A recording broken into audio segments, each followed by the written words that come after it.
Bismillahirrahmanirrahim. Assalamualaikum warahmatullahi wabarakatuh.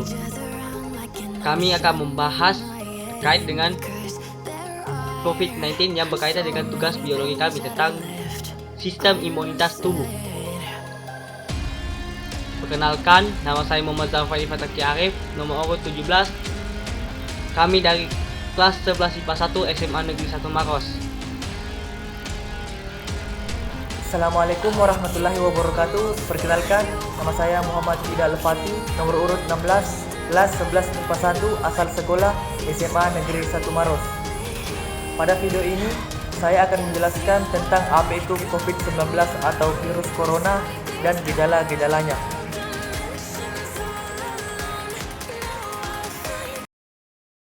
Jadi, virus corona atau COVID-19 merupakan virus yang menyerang sistem pernapasan pada manusia. Virus ini masih berhubungan dengan penyebab MERS dan SARS yang sempat merebak pada beberapa tahun yang lalu. Pada banyak kasus, virus ini menyebabkan infeksi pernapasan ringan seperti flu. Namun, virus ini juga dapat menyebabkan infeksi pernapasan berat seperti infeksi paru-paru atau pneumonia, MERS, dan SARS. Virus corona pertama kali ditemukan di Cina, tepatnya di Wuhan. Virus ini ditemukan pada akhir Desember 2019. Virus ini menyebar dengan sangat cepat dari wilayah-wilayah Cina ke wilayah yang lainnya, bahkan beberapa negara, termasuk di Indonesia. Hal ini yang menyebabkan pemerintah untuk menerapkan sistem lockdown untuk mencegah penyebaran virus tersebut. Selanjutnya, gejala-gejala pada virus corona.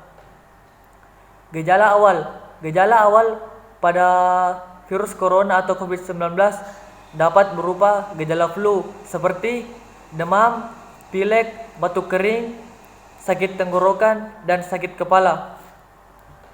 Setelah itu, gejala dapat memberat.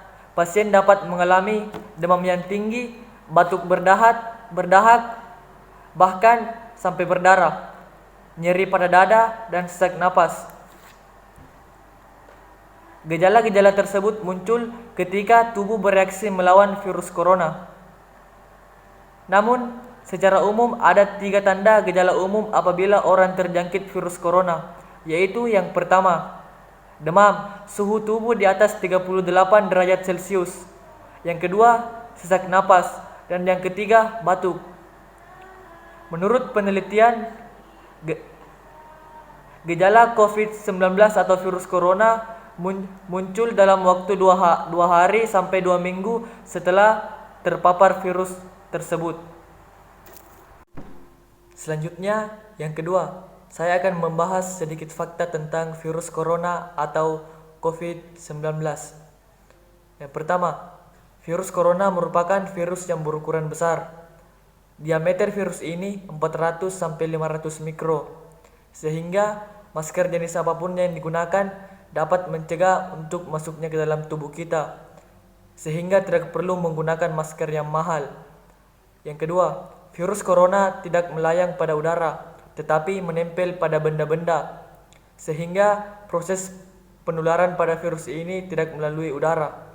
Yang ketiga, apabila menempel di permukaan logam, virus corona dapat hidup selama 12 jam. Mencuci tangan dengan sabun sudah cukup untuk membunuhnya. Yang keempat, apabila virus corona menempel pada kain, virus corona dapat hidup selama 9 jam. Sehingga mencuci pakaian lalu menjemurnya di bawah sinar matahari selama 2 jam sudah cukup juga untuk membunuhnya. Yang kelima, virus corona atau COVID-19 merupakan virus beramplop. Struktur virus corona merupakan virus beramplop yang diselubungi oleh glikoprotein, yang dimana virus beramplop yang apabila terkena pelarut lemak seperti sabun, desinfektan, cairan pemutih, dan cairan pembersih lantai dapat membunuhnya. Yang terakhir, Sampai saat ini belum ditemukan vaksin pada virus corona. Pada bagian berikutnya, saya akan menjelaskan apa hubungan COVID-19, Coronavirus and Disease 19 dengan sistem imunitas atau kekebalan tubuh. Jadi, kita akan membahas tentang sel T yang ada di kelenjar timus yang berada di sekitar dekat dada kita. Nah, di kelenjar timus tersebut diproduksilah sel limfosit T. Sel tersebut dibantu juga dengan sel darah putih lain yang diproduksi oleh susum tulang belakang yang dapat mendeteksi zat tertentu seperti mikroorganisme yang dinilai berbahaya pada tubuh dan memproduksi antibodi.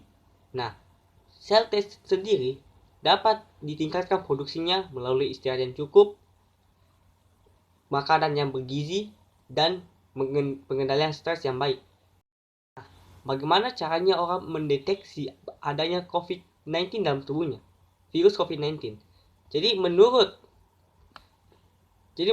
Direktur Jenderal Pelayanan Kesehatan Kementerian Kesehatan, Bambang Widodo mengatakan, pengecekan atau screening yang dilakukan untuk mengecek adanya COVID-19 dalam tubuh ada dua cara, yakni rapid test dan pemeriksaan RT-PCR. Saya akan menjelaskan RT-PCR terlebih dahulu. RT-PCR itu semacam pengecekan yang dilakukan melalui air liur seseorang. Pemeriksaan ini dinilai lebih efektif untuk pengecekan, tetapi alatnya lebih mahal, sehingga sulit untuk membuat pendeteksian COVID-19 dengan cepat. Yang kedua, rapid test atau pemeriksaan serologis. Pemeriksaan ini dilakukan untuk mencari antibodi tertentu yang telah terbentuk di dalam darah, meskipun di dalam darah tersebut tidak memiliki virus corona, karena setiap ada virus pasti ada antibodi yang disebut imunoglobulin, di mana antibodi tersebut dapat dicek melalui rapid test. Tetapi kekurangannya, meskipun kita ketahui bersama rapid test memiliki kecepatan pengecekan yang lebih cepat daripada RT-PCR, rapid test itu sendiri memiliki tingkat akurasi yang lebih rendah, sehingga bisa jadi penderita mengalami COVID-19 tetapi tidak terdeteksi melalui cara ini. Apa yang dilakukan oleh pemerintah untuk mengendalikan penyebaran virus COVID-19 tersebut, virus corona? Nah, banyak yang dilakukan oleh pemerintah, mulai mensosialisasikan social distancing, work from home, dan lain sebagainya kepada masyarakat yang masih mau kumpul, mau apa, membatasi pergerakan masyarakat yang dimana saat ini masyarakat hanya bisa keluar rumah untuk bekerja, membeli kebutuhan sehari-hari. Hanya dua hal. Sekolah saat ini diliburkan. Pelayanan kesehatan semakin ditingkatkan. Selain itu, ada anjuran pemerintah terkait dengan pencegahan virus corona yang sedang saat ini menyebar di seluruh dunia. Pertama, hindari bepergian ke tempat yang umum. Seperti yang saya sebutkan tadi, adanya social distancing dalam kehidupan masyarakat. Hal ini bertujuan untuk meminimalisasi penyebaran COVID-19 itu sendiri. Yang kedua, gunakan masker saat beraktivitas, terutama jika Anda sedang sakit flu, demam, batuk, dan lain sebagainya. 3. Rutin mencuci tangan dengan sabun dan air, ataupun dengan hand sanitizer dengan kandungan alkohol di atas 60%. Hal ini dapat menyebabkan virus COVID-19 dapat mati ataupun setidaknya terhindar dari tangan kita semua. Keempat, apabila setelah berpergian, buka semua baju dan langsung mandi. Hal ini untuk mencegah penyebaran COVID-19 dari pakaian. Hal yang paling dikhawatirkan jika Anda menyentuh mata, hidung, mulut tanpa mencuci tangan terlebih dahulu. Oleh karena itu, cuci tanganlah sebelum memegang 3 alat vital di muka kita ini. Hal lain yang harus dilakukan, menjaga imunitas tubuh dengan cara makan makanan yang sehat, istirahat yang cukup, mengendalikan stres. Selain itu, kita juga harus menjaga kebersihan lingkungan kita dengan cara membersihkannya setiap hari, entah menyapu, mengepel, dan lain sebagainya, atau kita bisa menyemprotkan disinfektan di tempat-tempat atau bagian-bagian yang sering dipegang, seperti gagang pintu, uang, dan lain sebagainya.